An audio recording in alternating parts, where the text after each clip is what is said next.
Second year का इग्नू का chapter first पढ़ाने वाली हूँ, BHDS 183 इस बुक का। इसका चैप्टर नंबर फर्स्ट है हमारा अनुवाद, स्वरूप और आयाम। इसके अंदर हम अनुवाद के बारे में पढ़ेंगे, अनुवाद शब्द की उत्पत्ति के बारे में, अनुवाद की परिभाषा के बारे में, अनुवाद का स्वरूप किस प्रकार है, व्यापक है या सीमित है, दोनों के बारे में पढ़ेंगे, और अनुवाद का महत्व इसके बारे में भी पढ़ेंगे, और अनुवाद में आने वाली चुनौतियाँ किस प्रकार से हैं, कौन कौन सी हैं, इसके बारे में जानेंगे। ओके, जैसा कि हम जानते हैं पहले से कि अनुवाद है जो मानव जीवन के प्रारंभ से चली आ रही गतिविधि है और सभ्यताओं और संस्कृतियों के विकास में भाषाओं का आदान प्रदान एक महत्वपूर्ण परिघटना है। मतलब कि देखिए, अनुवाद नहीं होगा तो हम संस्कृति को अपने पहले वाली और सभ्यता को कैसे जानेंगे, उनकी भाषा को अपनी उसमें ट्रांसलेट करके ही तो जानते हैं हम। अनुवाद शब्द एक प्रचलित अर्थ है। इसका अर्थ क्या होता है? नॉर्मली जो हम लोग जानते हैं कि एक भाषा से दूसरी भाषा का ट्रांसलेशन क्या कहलाता है? हमारा अनुवाद कहलाता है। परंतु अब हम कुछ विशेष विद्वानों से पढ़ेंगे जिन्होंने इसकी कुछ परिभाषाएं दी हैं, जैसे कि डॉक्टर भोलानाथ तिवारी।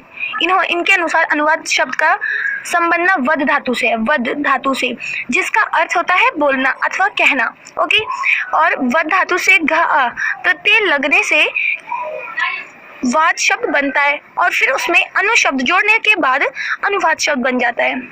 ऐसे अलग अलग विद्वानों ने अलग अलग अपने विचार दिए हैं इस पर आज के संदर्भ में यानी आज के समय में अनुवाद के अंग्रेजी पर्याय यानी कि पर्याय शब्द यानी एक शब्द का दूसरा भी जो अर्थ, मतलब कि एक ही शब्द को और भी क्या क्या कहा जाता है, उसे पर्याय कहा जाता है। ठीक है, आज के संदर्भ में यानी आज के समय में अनुवाद के अंग्रेजी पर्याय के समानांतर रखकर यदि इस शब्द को देखा जाए तो इसका अर्थ होगा एक भाषा में कहे गए कथन को दूसरी भाषा में कहना। ऑब्वियसली जो कोई चीज हम इंग्लिश में बोलते हैं फिर उसको ट्रांसलेट करते हैं हिंदी में, तो उसे तो हम अनुवाद कहते हैं, ट्रांसलेशन कहते हैं।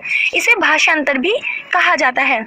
अंग्रेजी के शब्द ट्रांसलेशन का व्युत्पत्ति लैटिन के शब्द ट्रांसलेटियो से हुआ है, जिसका अर्थ है पार ले जाना। ठीक है, ट्रांसलेशन शब्द ट्रांस तथा फेरी से मिलकर बना है। इस प्रकार ट्रांसलेशन शब्द का भी अर्थ हुआ एक भाषा के पाठ को दूसरी भाषा में ले जाना। अब नेक्स्ट टॉपिक है हमारा इसमें अनुवाद की परिभाषा। जितना मैंने पहले टॉपिक उसमें बताया है टॉपिक में, अगर आपको समझ आया है तो कमेंट जरूर करें, और जो चीज़ कन्फ्यूजन वाला लग रहा है या आपको लग रहा है कि मैंने छोड़ दिया है तो ऑब्वियसली आप पूछ सकते हैं कमेंट में। ओके, देखिए, जो भी हम कोई भाषा बोलते हैं तो उसमें अनुवाद क्या कार्य करता है? अनुवाद है जो भाषिक गतिविधि में यानी कि भाषा की गतिविधि में बोलने की जो गतिविधि होती है उसमें एक सेतु का कार्य करता है। तभी तो हम समझ पाते हैं, जिसकी सहायता से हम दो संस्कृतियों को जान पाते हैं। अब वो कोई व्यक्ति है जो अंग्रेज यहाँ पे अगर आते हैं तो ट्रांसलेटर अपने साथ रखते हैं कि कोई भी चीज़ जैसे समझ नहीं आ रही है तो उससे पूछ लेते हैं। ठीक, अनुवाद का उत्तर आधुनिक या कहें कि उत्तर औपनिवेशिक चिंतन अनुवाद को भाषिक से अधिक एक सांस्कृतिक व्यवहार मानता है, जिसके अंतर्गत अनुवाद क्यों किया जाता है और उसके पीछे के काम क्या, मतलब उसके पीछे काम क्या है आदि की खोज की जाती है। दोनों ही स्थितियों में अनुवाद भाषा से होकर गुजरता है। इसलिए हम यहाँ अनुवाद के दोनों ही प्रकार के प्रमुख चिंतकों की परिभाषाएं देखेंगे। ठीक है, मेन चलो अब पढ़ते हैं। मूल भाषा के संदेश के समतुल्य संदेश को लक्ष्य भाषा में प्रस्तुत करने की क्रिया को अनुवाद कहते हैं। देखिए, जो मूल भाषा है उसके ही मतलब उसी लक्ष्य पे पहुंचाना है, परंतु दूसरे में ट्रांसलेट करके, तो ये क्या कहलाएगा? हमारा अनुवाद कहलाएगा। संदेशों की यह समतुल्यता अपने अर्थ के स्तर पर होती है और फिर शैली के स्तर पर। ठीक है, और एक और इसमें दिया गया है पॉइंट, एक भाषा की पाठ्य सामग्री को दूसरी भाषा की समतुल्य पाठ्य सामग्री द्वारा प्रतिस्थापित करना अनुवाद कहलाता है। ये जो हम पढ़ रहे हैं अनुवाद किसे कहते हैं, इतने सारे पॉइंट्स हैं, तो इसमें ये बताया गया है कि इन लोगों के द्वारा, मतलब कि ये एक हो गए जैसे कि नाइडा ये तथा Taber R theory and practice of translation, ऐसी कोई पुस्तक है उसमें ये कहा गया अनुवाद का translation. Catford J C a linguistic theory of translation and essay in applied linguistic linguistics, इसमें ये कहा गया है अनुवाद का। ऐसे अलग अलग बुक्स हैं जैसे कि Newmark Peter a textbook of translation 1988 में कोई बुक है, उसमें अनुवाद का अर्थ ये बोला गया है कि अनुवाद एक ऐसा शिल्प है जिसमें एक भाषा में व्यक्त संदेश के स्थान पर दूसरी भाषा के उसी संदेश को प्रस्तुत करने का प्रयास किया जाता है। ऑब्वियसली हम यही तो करते हैं। हम ट्रांसलेशन में क्या करते हैं, कोई चीज़ है जो हमें जैसे कि हम टीवी में देख रहे हैं, बंगाली भाषा में यदि हम कुछ देख रहे हैं तो उसका अर्थ समझने के लिए हम उसे ट्रांसलेट करके ही तो देखते हैं। जस्ट लाइक आपके फ़ोन में अगर गूगल ट्रांसलेटर होगा, जैसा कि मेरे फ़ोन में है, जब मैं हिंदी बोलती हूँ तो उसमें इंग्लिश में आ जाता है, इंग्लिश बोलती हूँ तो उसमें हिंदी मीनिंग आ जाती है, तो ये ट्रांसलेशन का कार्य हो रहा है। ठीक है। तिवारी भोलानाथ, इनके अनुसार क्या है इसका भी जान लेते हैं हल्का सा। भाषा ध्वन्यात्मक प्रतीकों की व्यवस्था है और अनुवाद है। इन्हीं प्रतीकों का प्रतिस्थापन अर्थात एक भाषा के प्रतीकों के स्थान पर दूसरी भाषा के निकटतम समतुल्य और सहज प्रतीकों का प्रयोग। इस प्रकार अनुवाद निकटतम समतुल्य और सहज प्रतीकन प्रक्रिया है। ठीक है। इनके अनुसार अनुवाद का यह अर्थ है।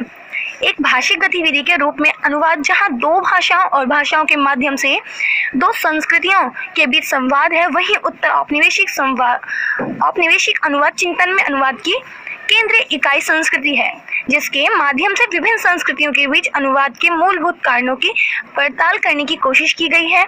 इसके प्रमुख चिंतक हैं Susan Bassnett, Andre Lefevere, Mona Baker, Harish Trivedi, Lawrence Venuti, Tejaswini, Niranjana, Homi Bhabha, Gayatri Chakravorty, Spivak आदि। ओके। जैसे कि आपकी बुक में एक ट्रांसलेशन दिखाया गया है कि एक समय तक हाशिए की गतिविधि माने जाने वाले अनुवाद को मानवीय आदान प्रदान की मूलभूत क्रिया के रूप में देखा जाने लगा। ये हिंदी है। इसके बाद इसकी ट्रांसलेशन इंग्लिश में की गई है। Once perceived as a marginal activities, translation begin to be seen a fundamental act of human exchange। ये बेसेंट सुसान ट्रांसलेशन स्टडीज में 2002 में छपा था। ओके। ट्रांसलेशन किया गया है इसमें। नीचे वाला भी हमारा ऐसे ही है। ओके। ये कुछ एग्जांपल्स दिए गए हैं। अगर आप इसमें से कोई सा भी एग्जांपल याद रखते हैं तो बहुत ही बेनिफिशियल होगा आपके पेपर में मार्क्स लाने के लिए अच्छी वाले। एक और विद्वान है जिन्होंने ये बताया है कि देखिए इस आदान प्रदान को शेरी साइमन कॉन्टेक्ट जोन क्या कहती हैं। इसी कॉन्टेक्ट जोन को उसकी पारंपरिक परिभाषा की जड़ता से निकालकर शेरी साइमन नया आयाम देती हैं। Traditionally a place where cultures meet on unequal terms, the contact zone is now a space that is redefining itself, a space of multiplicity, exchange, renegation and discontinues। स्पष्ट है कि वे अनुवाद को विविधता, परस्पर आदान प्रदान, संवाद तथा असातत्य के लिए एक जगह के रूप में देखती हैं। Bassinet, Susan and Trivedi, Harish और पोस्ट है जो इनकी वो colonial translation theory and practices, page number कौन सा है उसमें ये इसका अनुवाद मतलब इस प्रकार से दिया हुआ है इस पुस्तक में। ऐसे ही कुछ पुस्तक हैं जिनमें ये जो ट्रांसलेशन है इतनी सारी आपकी आप लोग देख सकते हैं। इसमें से एक भी याद रख लेंगे तो अच्छा ही है। देखिए हमने इतना कुछ पढ़ लिया। उसके बाद समय बदलने के साथ अनुवाद के दृष्टिकोण में भी परिवर्तन आया है। हम इस या आगे की इकाइयों में मतलब आगे के जो चैप्टर्स होंगे उसमें भाषिक स्वरूप की ही चर्चा करने वाले हैं कि किस किस प्रकार से हम अपनी भाषा का प्रयोग करते हैं, कौन कौन सी भाषा का प्रयोग करते हैं, किस क्षेत्र में किस प्रकार की भाषा का होता है हमारा प्रयोग। ठीक है।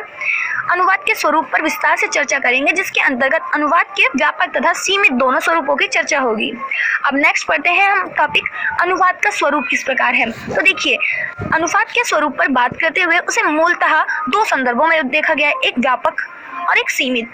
सीमित मतलब कि ज़्यादा नहीं हो के कम क्षेत्र में ही फैलना, और व्यापक मतलब पूरे में फैल जाना ज़्यादातर। ठीक। व्यापक संदर्भ में अनुवाद को प्रतीक सिद्धांत के रूप में देखा गया है, यानी अनुवाद मूलतः प्रतीकांतरण है।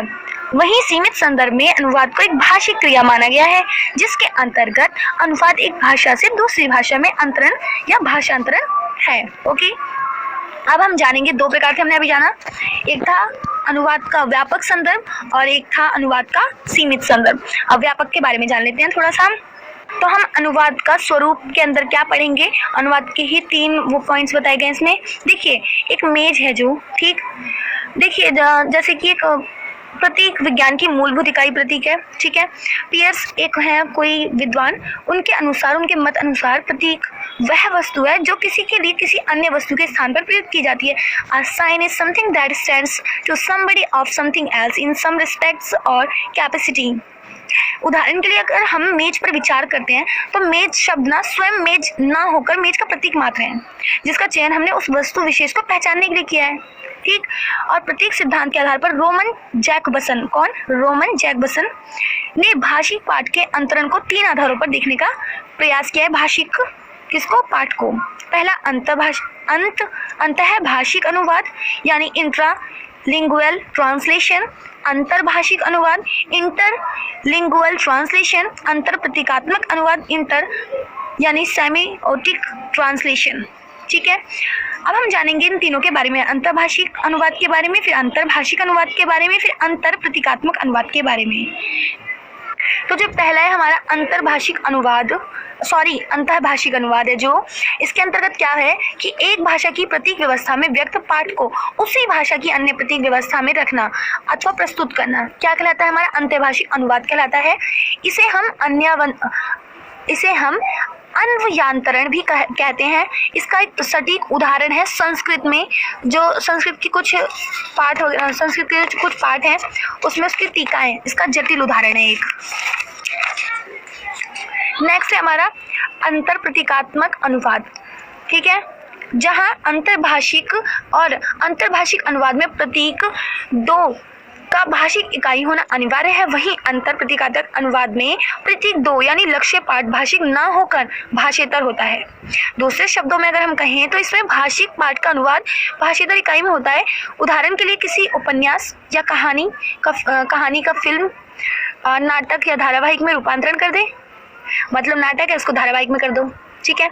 यहाँ अंतरण भाषिक न होकर रूपगत होता है। Sharat Chandra, Premchand, Shakespeare, Mannu Bhandari, Ruskin Bond आदि इनकी रचनाओं का फिल्म में रूपांतरण इसके उदाहरण है। सबसे बड़ा उदाहरण मिल गया ना। प्रसिद्ध कविता का गीत में और गीत या कविता आदि का विज्ञापन के जिंगल में रूपांतरण भी अंतर प्रतीकात्मक अनुवाद के उदाहरण है। ऑफ कोर्स पेपर में ये तो जरूर आएगा, कंफर्म है। अंतर प्रतीकात्मक अनुवाद ये, ठीक है। नेक्स्ट है हमारा पॉइंट, अनुवाद का सीमित संदर्भ क्या है। तो देखिए, अनुवाद का सीमित संदर्भ अनुवाद को केवल एक भाषिक क्रिया मानता है, जिसके अंतर्गत स्रोत भाषा के पाठ का लक्ष्य भाषा में अंतरण किया जाता है।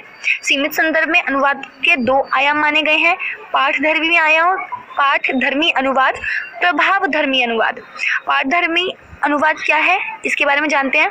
देखिए, जो इसमें पहला है हमारा पाठधर्मी अनुवाद है, जो इससे तात्पर्य ऐसा है कि जो हम, जैसे कि मैं ऐसे ही बता दे रही हूँ, बिना बुक की लैंग्वेज हम तो पढ़ना ही पड़ेगा वैसे, पर मैं बता दे रही हूँ कि जैसे कि अब हम कोई चीज़ पढ़ रहे हैं उसे same to same as it is, उसके जो भी लक्ष्य उद्देश्य है वो चेंज नहीं होना चाहिए, और आप अपने वो स्वतंत्र नहीं होते हैं इसमें जो ट्रांसलेशन करते हैं, वो अपनी तरफ से कोई एग्जाम्पल नहीं दे सकते हैं, एक आध शब्द नहीं दे सकते हैं। एज इट इज़ जो इसमें दे रखा हो वही उसका ही ट्रांसलेशन करना ही क्या कहलाएगा आपका पाठधर्मी अनुवाद। अब जरा थोड़ा सा पढ़ के देख लेते हैं। ऐसा अनुवाद जिसमें पाठ अर्थात स्रोत पाठ सर्वोपरि हो। ऐसे अनुवाद में अनुवादक से अपेक्षा की जाती है कि जो अनुवाद कर रहा है उसे अनुवादक कहते हैं, वह मूल पाठ के प्रति, जो पाठ है उसके प्रति ईमानदार हो और अनुवाद करते समय मूल की आत्मा को बचाए रखने का सतत प्रयास करे। मतलब कि ऐसा नहीं हो कि वो सुन कुछ रहा है बता कुछ रहा है, भाई ईमानदार होनी चाहिए उस टाइम पे। वो जो भी केंद्र बिंदु जो बताना चाहता है, जो ट्रांसलेटर है जो बता रहा है। अब देखिए, जैसे कि कोई वो ये बताना चाहते हैं केंद्र बिंदु कोई व्यक्ति, और वो अलग बता दे थोड़ा, तो ये गलत हो जाएगा ना। इसलिए अनुवादक को यहाँ अनुवाद प्रक्रिया में छूट लेने की सुविधा नहीं होती है। अनुवादक यहाँ मूल पाठ के कथ्य और शिल्प दोनों के प्रति सचेत रहते हैं, और उसे अनुवादक यहाँ मूल पाठ के कथ्य और शिल्प दोनों यथासंभव लक्ष्य भाषा में लाने का प्रयास करते हैं कि वो किसी प्रकार से समझा रहे हों तो उसी में आ जाए, ठीक है, लक्ष्य पे अपने। कार्यालय विधि यानी कानून तथा किसी भी प्रकार के ज्ञानात्मक साहित्य के लिए पाठधर्मी अनुवाद ही बेहतर माध्यम है, ठीक। अब नेक्स्ट देखिए, इसके विपरीत है प्रभावधर्मी। जैसा कि शब्द से ही स्पष्ट है, पाठ के प्रभाव को केंद्र में रखकर चलता है। स्रोत पाठ का लक्ष्य भाषा के पाठक एवं समाज पर भी वैसा ही असर पड़े, इसके लिए आवश्यक है कि उसे लक्ष्य भाषा की प्रकृति के अनुसार बनाया जाए। यह तभी संभव है जब अनुवादक अनुवाद करते समय उसमें यथासंभव छूट ले।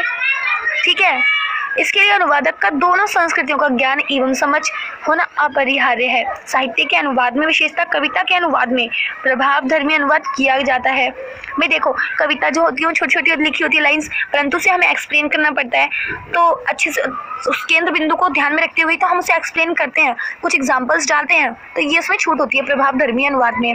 आगे अनुवाद के विभिन्न प्रकारों पर बात करते हुए हम उसे सुगमन्य बनाते हुए विस्तार से पढ़ेंगे। देखिए, अगला टॉपिक है हमारा अनुवाद का महत्व। देखिए, अनुवाद का बहुत महत्व है, आप जानते ही होंगे। एक तो शिक्षा और अनुवाद, पर्यटन और अनुवाद, प्रशासनिक क्षेत्र में अनुवाद। हर क्षेत्र में अलग अलग प्रकार से हम अपनी भाषाओं का प्रयोग करते हैं। जनसंचार माध्यमों में अनुवाद, साहित्य और अनुवाद। अब इसमें मैं ऐसे ही बता देती हूँ आपको क्या बताया जा रहा है। अब आप अपने घर में एक उदाहरण पर देखिए, शिक्षा और अनुवाद कहा गया है ना, टीचर है जो, देखिए शिक्षा के क्षेत्र में अनुवाद का अत्यधिक महत्व है। विश्व भर में उपलब्ध ज्ञान और शोध को शिक्षार्थियों तक पहुंचाना आज बेहद आवश्यक है। देखिए, मैं ये बताना चाहती हूँ, इसमें आप जब बच्चा जो पढ़ रहा है उसका बोलने का लहजा और तरीका वो बहुत अलग होता है। औपचारिक रूप से वो बोलता है शिक्षा के क्षेत्र में, ठीक है, अच्छे तरीके से टीचर से बिहेव करता है। अनुवाद के माध्यम से ही शिक्षार्थियों को नवीनतम जानकारी उपलब्ध कराई जा सकती है। अगर हमें अनुवाद आता है तभी तो हम अलग अलग क्षेत्र की पढ़ाई कर सकते हैं। विद्यालयों में भारतीय भाषाओं के साथ साथ अंग्रेजी एवं विश्व की अनेक भाषाएं पढ़ाई जा रही हैं। ठीक है, इसमें पर्यटन और अनुवाद। देखिए, अब कोई भी पर्यटन और अनुवाद, देखिए कोई भी पर्यटन आता है तो उसका अनुवाद करके हम बताते हैं उसे। कुछ दशकों में पर्यटन एक बड़े व्यवसाय के रूप में उभरा है, और क्या ये भी एक व्यवसाय है। बहुत सारे लोग आते हैं इंडिया घूमने, वहाँ पे ट्रांसलेटर की आवश्यकता पड़ती है, तो ये भी एक व्यापार से जुड़ जाता है। प्रशासनिक क्षेत्र में भी काफ़ी अनुवाद की आवश्यकता पड़ती है। जैसे भारत के विभिन्न प्रदेशों की राजभाषा उनके क्षेत्र की प्रमुख भाषा है। हिंदी को संघ की राजभाषा घोषित किए जाने के बावजूद यह प्रावधान है कि जब तक सभी क्षेत्रों में हिंदी लागू नहीं हो जाती है तब तक अंग्रेजी सह राजभाषा के रूप में उपयोग में लाई जाती रहेगी। इसका परिणाम यह हुआ कि आज भी प्रशासनिक स्तर पर द्विभाषा की स्थिति बनी हुई है, जिसके चलते प्रशासनिक क्षेत्र में अनुवाद है जो प्रशासनिक क्षेत्र में अनुवाद हमारा आज भी मतलब अत्यधिक महत्व है इसका। इसी के परिणाम स्वरूप नियम, कानून, आदेश आदि मूलतः अंग्रेजी में तैयार किए जाते हैं, क्योंकि अभी कोई राष्ट्रीय भाषा तो कोई घोषित ही नहीं हुई, राजभाषा हुई है। जनसंचार में भी ऐसी होता है। ठीक, साहित्य। नेक्स्ट है हमारा अनुवाद कार्य की चुनौतियाँ क्या क्या हैं, ये इंपॉर्टेंट है। चलिए जल्दी हम पढ़ते हैं, फिर हमारा चैप्टर पूरा फिनिश हो जाएगा। अनुवादक को 2 भाषाओं का ज्ञान अनिवार्य है, लेकिन उसके साथ साथ उन्हें दोनों भाषाओं की संस्कृति का ज्ञान होना भी उतना ही आवश्यक है। पहली चुनौती है भाई, कठिन कार्य है। सेकंड, अनुवाद में सहजता, स्पष्टता और भाषा में प्रवाह होना चाहिए। ये अटक के आप कर रहे हो तो ऐसी पागल हो जाएगा, सुनेगा ही नहीं। थर्ड पॉइंट, 2 भाषाओं के ज्ञान के साथ साथ दोनों भाषाओं की प्रकृति की भी समझ होनी चाहिए, कि जब वो जैसे दक्षिण अफ्रीका में शायद सिर को दाएं बाएं हिलाते हैं तो उसका मतलब हाँ होता है, और यहाँ पे अगर हम सिर को दाएं बाएं हिलाएंगे तो उसका मतलब तो नहीं होता है। तो आपको हाव भाव भी वहाँ के पता होना चाहिए कि कब कौन सी अगर हम एक्टिविटी कर रहे हैं तो कौन सा हाव भाव होने चाहिए। ठीक है, कोई भी पाठ किसी कालखंड में लिखा जाता है, यहाँ जरूरी नहीं कि उसी कालखंड में उसका अनुवाद भी हो रहा हो। अनुवादक के समक्ष यह एक चुनौती की तरह है कि अनुवाद करते समय वह किस कालखंड को ध्यान में रखते हुए पाठ का अनुवाद करे। ऐसे में अनुवाद की मांग को ध्यान में रखते हुए अनुवाद कार्य किया जाता है। ये कुछ इसकी वो है चुनौतियाँ। विषय विशेष में अनुवाद करने से पहले यह आवश्यक है कि अनुवादक समय समय पर विषय विशेष में उपलब्ध अद्यतन ज्ञान से परिचित हो, जो भी इसमें बताया जा रहा है। अनुवादक के लिए यह भी आवश्यक है कि विषय विशेष के अनुवाद में सहायक जो भी इसमें उपकरण जैसे कोश यानी कि डिक्शनरी, पारिभाषिक शब्दावलियां आदि कौन कौन सी हैं तथा वे कहाँ से उपलब्ध हो सकती हैं, जहाँ साथ ही उन्हें इन क्षेत्र में उपलब्ध अद्यतन सामग्री की भी जानकारी होनी चाहिए। ये सब क्या है हमारे, ये है क्या चुनौतियां अनुवाद के दौरान। ठीक है, इसका ध्यान रखेंगे हम। अनुवाद कार्य वास्तव में एक जटिल कार्य है। अनुवाद के समय अनेक चुनौतियों का सामना करना पड़ता है, जहां सामना करना पड़ता है। ऐसे में यह भी आवश्यक है कि अनुवादक अपना संयम ना खोए और बेहतर अनुदित पाठ निर्माण में यथासंभव योगदान दे। ठीक है, आप ना सहजता रहनी चाहिए जब भी ट्रांसलेट कर रहे हो, ये नहीं कि गुस्सा हो जाए। अब हमने इस चैप्टर में क्या पढ़ा, हम थोड़ा सा जान लेते हैं। देखिए, आपने अनुवाद के स्वरूप और विविध आयामों के बारे में जानकारी प्राप्त कर ली है। किसी भी विकासशील समाज के लिए अनुवाद अत्यंत आवश्यक है। ओब्वियसली वर्तमान परिस्थितियों में तो इस कथन का महत्व और अधिक बढ़ जाता है। बहुसांस्कृतिकता और बहुभाषिकता आज हमारी अनिवार्यता बन गई है, जिसमें अनुवाद महत्वपूर्ण भूमिका निभाता है। शिक्षा से लेकर व्यापार, प्रशासन से लेकर पर्यटन, ज्ञान विज्ञान भूमिका निभाते हैं। शिक्षा से लेकर व्यापार, ठीक है, जनसंचार, कार्टून, विज्ञापन आदि कोई भी क्षेत्र अनुवाद से अछूता नहीं है। सब में अनुवाद की आवश्यकता पड़ती है। प्रतिस्पर्धा के इस समय में जहां पूरा विश्व आपकी ओर निगाहें उठाए देख रहा हो, वहां भाषा, संस्कृति, प्रौद्योगिकी, सूचना, कला, साहित्य, किसी भी क्षेत्र में अद्यतन जानकारियों से लैस होना और समय की मांग के अनुसार स्वयं को बदलना हमारे समय का मूल तत्व बनता जा रहा है। देखिए, हम अगर अपने आप को सबके साथ नॉर्मलाइज पाना चाहते हैं तो हमें ट्रांसलेट मतलब इंग्लिश तो आनी चाहिए। आप भी जानते हैं थोड़ी बहुत, मैं ये नहीं कहूँगी हिंदी नहीं आनी चाहिए। हिंदी तो ऑब्वियसली आपकी राष्ट्रभाषा, आपकी मतलब मातृभाषा है, आपको आनी चाहिए। जहाँ की भी आप रहते हैं वहाँ की मातृभाषा आपको आनी चाहिए, और इंग्लिश ऑफिशियल लैंग्वेज मानी जाती है, वो भी आनी चाहिए। अब मैं ये नहीं कहूँगी एकदम अंग्रेज बन जाए, फिर भी समझ आनी चाहिए कम से कम। ठीक है, तो ठीक है, आपने समझ लिया होगा हमने इसमें क्या क्या पढ़ा। अब आप बता सकते हैं कि अनुवाद शब्द से आप क्या समझते हैं। अपने तरफ से डाल दो, कुछ बता दो अब, है ना। और जो भी क्वेश्चन हैं आप लोग देख सकते हैं। ये सेकेंड ईयर की बुक है हमारी जो आ चुकी है, और अब आप इसको भरने की कोशिश करना। यहाँ हमारा चैप्टर कंप्लीट हो चुका है फर्स्ट। अगर आपको वीडियो समझ आई हो और जो भी थोड़ा सा समझ नहीं भी आया हो, तो अगर आप हैंड रिटन नोट्स भी चाहते हैं तो वो प्रोवाइड किए जाएंगे उसमें अभी हमारे चैनल पर इसे सब्सक्राइब करवाइए ज़्यादा से ज़्यादा और कमेंट करिए जो भी आपको समझ आ गया है। ठीक है, thank you watching my video.